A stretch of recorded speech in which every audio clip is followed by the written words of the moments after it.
Timeout muna sa taping ng kanilang teleserye ang love team na sina Catherine Bernardo at Daniel Padilla para maglaan ng oras sa Sagip Kapamilya Center.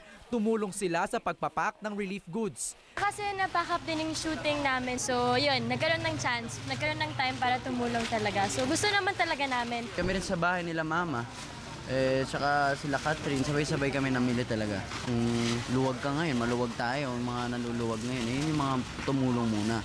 Naisip daw agad nilang magbigay ng tulong nang makita sa balita ang pinsala ng habagat sa ating mga kababayan. Ang swerte din talaga namin, yung mga hindi na ba naabutan ng baha, yung mga hindi binaha. So ito na lang siguro yung way namin for, alam mo yun, para makatulong sa kanila. Yung simpleng ganito, maglilipak ka. Hinihikayat naman ni Daniel ang mga kabataan na mag-abot din ng tulong sa mga kapwa kabataang sinalanta ng habagat. Siyempre nakakatuwa dahil ganun talaga di ba? Alam mo yung feeling na tulungan pa rin tayo dito. Hindi yung pag hindi ka na ng baha o ng bagyo masyado na apektuhan, wala ka lang. Diba? Andiyan pa rin andiyan ka para sa mga kapwa mo. Bukod sa pagbabalot ng relief goods, naghanda rin ng packed meals ang dalawa. May personal pang mensaheng sinulat si Catherine sa balat ng mga itlog sa packed meals. Ito ay mga paalala na smile, stay strong, at everything will be okay. MJ Felipe para sa Umagang Balita.